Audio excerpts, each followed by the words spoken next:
Bom, retomamos a leitura de Gustavo Corsão, Desconcerto do Mundo, e esse livro aqui é incrível. É muito denso buscar as referências, assim, para mim tá sendo um processo, um aprendizado muito intenso. E na verdade, acho que não tem como fazer um resumo de um livro desses. Eu, pelo menos, não tenho condições.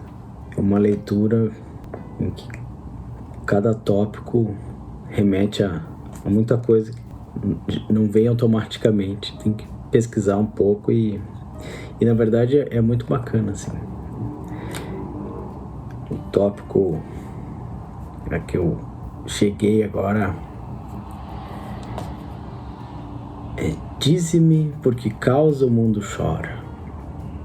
Dize-me por que causa o mundo chora. E vem entre aspas. Interessante que Corsão não faz notinha de rodapé, né?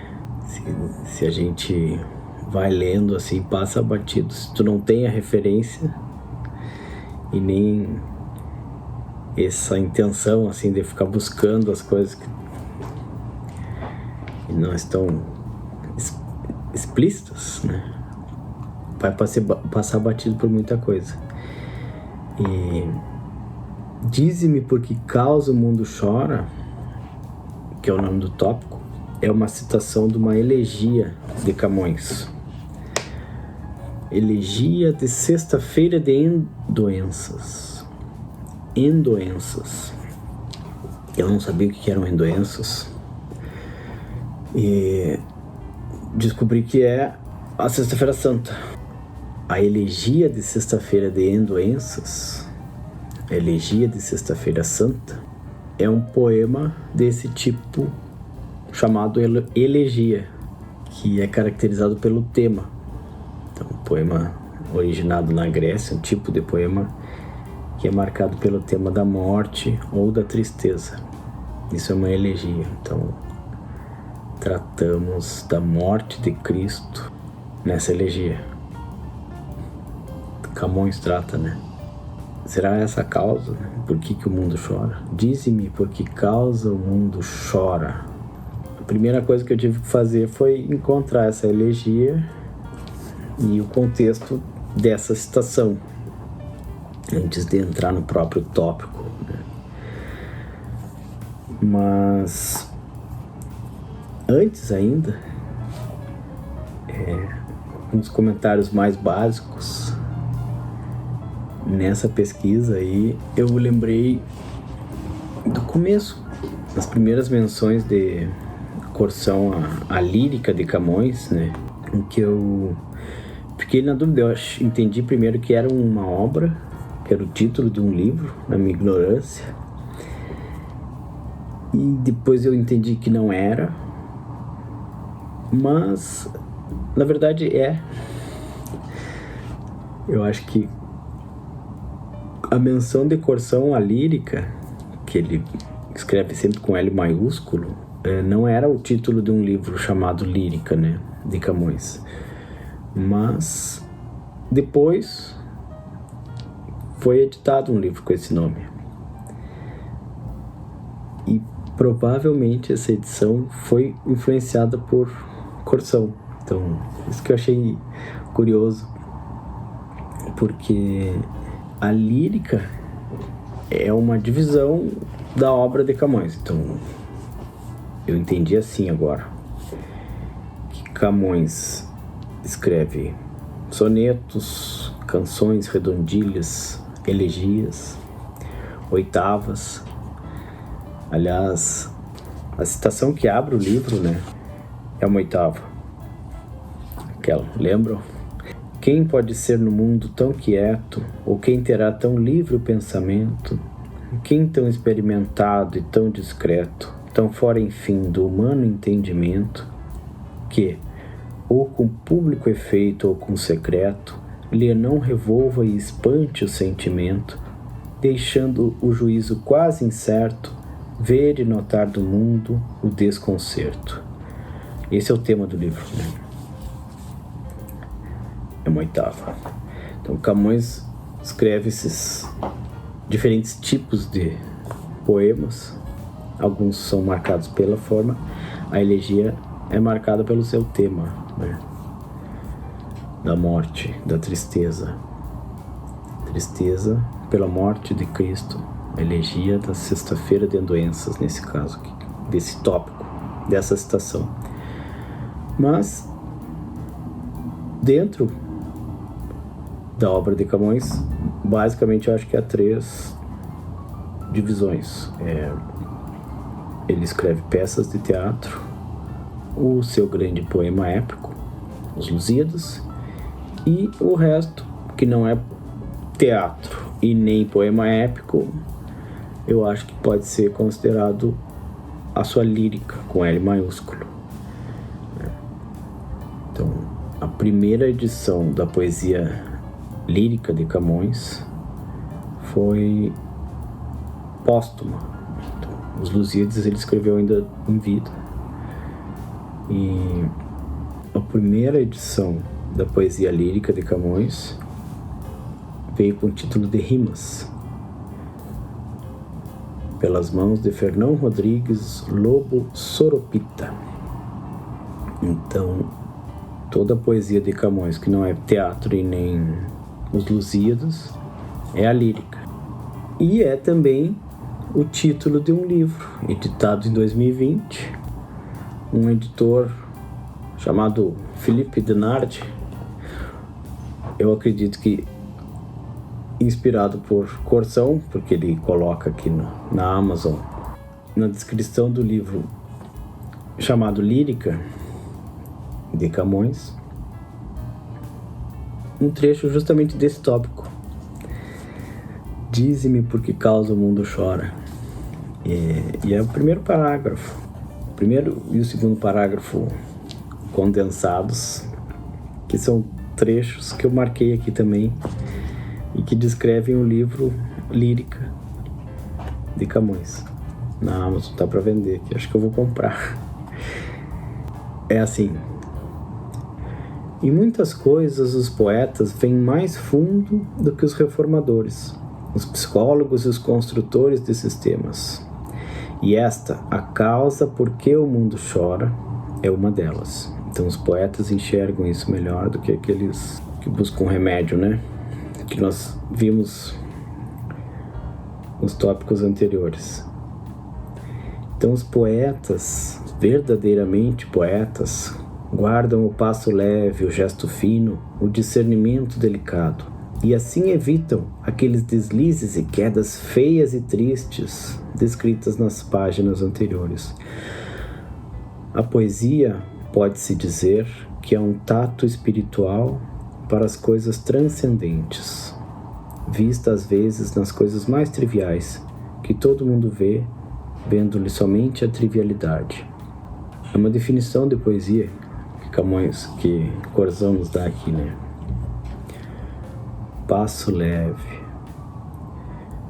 do poeta, discernimento delicado. Eu lembrei de uma descrição de quando as 3 deusas chegam para serem julgadas por pares, para que ele escolha a mais bela, que ele tá com medo assim, né, quando ele vê Mercúrio, e elas chegam e descem no monte Ida elas só pousam assim levemente, né, sobre a relva, uma mais linda que a outra. Eu lembrei dessa imagem. É um vínculo sutil ao mundo, né? Tem um vídeo do Roberto Malé que fala um pouco disso também, quando ele reflete sobre uma situação de Hamlet, de Shakespeare. Há mais coisas entre o céu e a terra do que a nossa filosofia percebe. Mas então os poetas têm um pouco mais, né, afinada essa capacidade, essa percepção, né, sem cometer o erro moderno de explicar tudo com base na economia, né, no que é imanente no mundo material, usam um critério moral mais humano, transcendente, não trivial, né? Então os poetas conseguem ver as coisas transcendentes, né, naquilo que é trivial. Parece trivial para todo mundo, para a maioria, né? E os poetas têm esse tato. A poesia é esse tato espiritual para as coisas transcendentes. E Corção vai dizer aqui, na abertura do tópico também, né, que o melhor de Camões não está no humanismo renascentista e na epopeia lusíada. Está na lírica, que não tem nação nem data. E o melhor desse melhor gira sempre em torno dos temas simples, fundamentais, eternos, que são o amor e a fortuna. Então, o melhor do melhor de Camões é a poesia lírica em torno do tema do amor e da fortuna, da sorte, do destino, sem nação e sem data. Então, não é ciência histórica. Era uma vez, fortuna, enfim, ao amor se conjurou contra mim, porque mais me magoasse. Amor a um vão desejo me obrigou, só para que a fortuna me o negasse. Aí está o melhor do melhor de Camões. O amor e a fortuna conjurados, às vezes independentes, às vezes unidos, conjurados, mas esses são os temas. E aí, voltando ainda para o tópico, dize-me por que causa o mundo chora, é uma elegia, um outro poema que não é esse, que tem esse verso citado que eu li agora, mas é a elegia de Sexta-feira de Doenças, de Sexta-feira Santa. E eu acho que vale a pena explorar esse poema, né? E é um poema que tem muitas referências mitológicas. Então, vou buscar isso aqui, que é uma coisa que nos interessa, identificar essas referências. Tudo ainda buscando o contexto do título desse tópico. É uma abertura grande aqui, mas que vale a pena porque a Camões é o melhor do melhor poeta da língua portuguesa, que é a nossa pátria. Aliás, eu revisei um vídeo de análise sintática, professor José Miguel, que sempre diz isso: minha pátria é a língua portuguesa. Ele também gosta muito de Camões e usa os poemas, sempre algum poema para ensinar português, né? Então, eu vou chegar na estrofe aqui que tem essa citação do dize-me por que causa o mundo chora, trazendo as referências mitológicas para entender, né, afinal, o que Camões está falando aqui, porque isso que até depois eu encontrei um artigo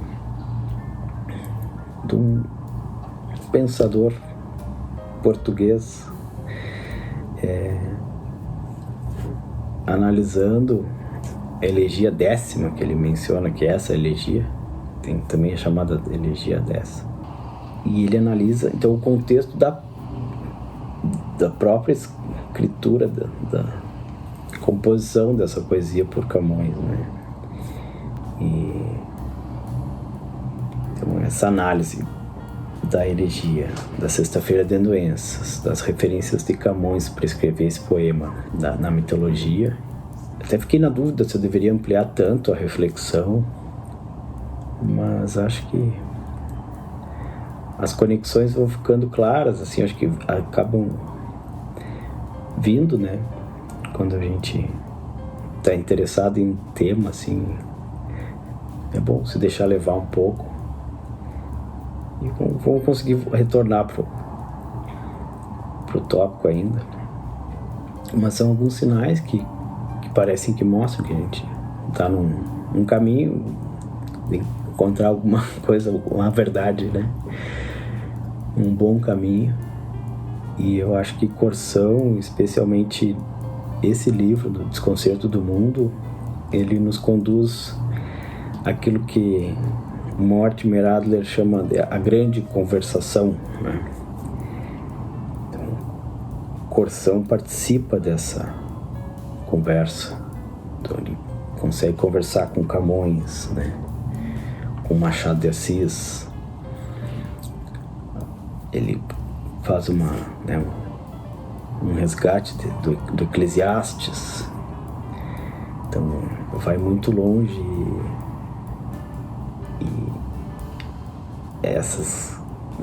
esses poetas aí que conseguem usar, né, seu tato espiritual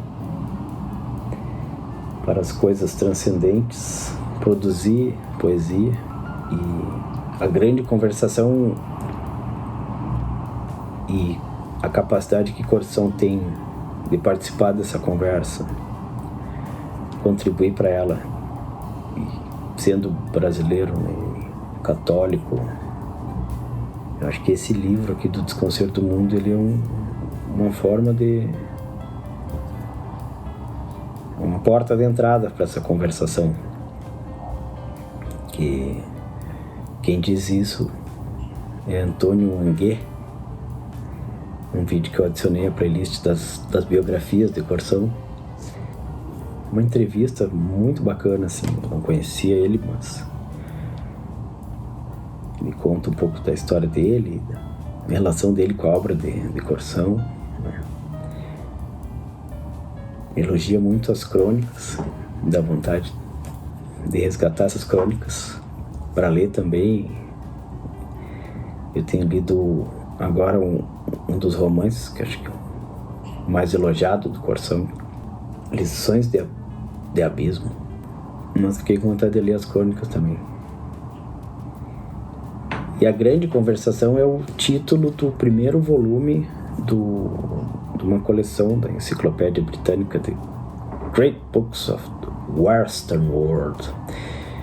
Então, aquele livro, Como Ler Livros, do Mortimer Adler, é um manual do leitor, o guia do leitor inteligente, para que ele leia os grandes livros do mundo, né, ocidental, de uma forma que ele consiga entrar nessa grande conversação, né, que é uma reunião, uma congregação de grandes pensadores da civilização ocidental, e conseguir conversar com eles é um grande privilégio, né?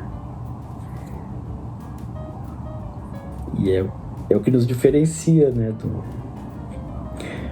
dos animais. Então, não devemos descartar essa herança. Então, lendo esse artigo também do pensador português mais contemporâneo que analisa Camões aqui, chamado Camilo Maria, que eu encontrei, ele vai atrás dessas referências de Camões e tenta fazer uma conciliação ali da mitologia pagã com a doutrina cristã, né? Que Corsão também faz. Ele abre o livro mencionando ali Caríbides e Sila, né? E nesse tópico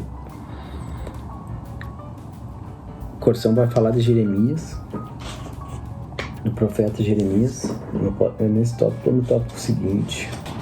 E o Camilo Maria também fala de Jeremias. 2 tópicos pra frente aqui, Corsão vai fazer uma citação a Jeremias. que Camilo Maria menciona, o profeta Jeremias, Antigo Testamento, né? Esses dias eu fui na missa na Catedral Metropolitana aqui de Porto Alegre e a menção era a Jeremias, o profeta da crise. Então, o sermão todo nesse dia girava em torno de que vale ganhar o mundo e perder a vida, né? É o tema aqui de Cursão. E era a tentação de Satanás lá incorporado no apóstolo Pedro, que não aceitava quando Jesus anunciava que ia para Jerusalém para ser condenado. Ele queria ser amigo, discípulo do Salvador, né? Que ia ser o guia. Então ele repreende Jesus por dizer que vai ser condenado pelos sábios, pelos anciões. E Jesus diz: vai de retro, Satanás. É a tentação do mundo aqui. E fala isso, que não adianta ganhar o mundo e perder a vida. E a gente cai nessa e vai parar no labirinto aí da Babilônia, que Camões menciona, a gente já citou. Mas o fogo que arde sem se ver, o fogo do amor, pode nos purificar, né? Então, esse soneto aí do amor de Camões, não tem como não lembrar de Renato Russo também, né? Tá aqui na sequência. É um dos grandes temas, então, em que Camões mais brilha aí na lírica, o amor. Mas essas citações a Jeremias, que é o profeta da crise, são os precedentes da escravidão do povo hebreu, né? Então, ele é profeta da crise. O padre falou nesse dia da missa da catedral aqui, né? Porque ele precisava dizer ao seu povo que ele estava fadado à escravidão por muito tempo na Babilônia, né? Para purificar os seus descaminhos. E Camões escreve de lá, dessa Babilônia, né? Sempre lembrando de Sião, da terra prometido, do templo lá, né? E aí a gente pensa se é onde nós estamos hoje, na Babilônia. E aí o que nós vamos fazer? A Babilônia vai cair aí no Apocalipse. Hoje eu escutei um vídeo do padre Paulo Ricardo falando isso, que acho que é no capítulo 17 do Apocalipse, 17 e 18, que a Babilônia cai rápido. A gente ainda não chegou no Apocalipse, né? Ela vai cair. Mas Camões, há 500 anos, já se sentia nessa Babilônia, né? No Eclesiastes tem essas menções ao desconcerto do mundo que a gente viu. Então, é um sentimento muito antigo.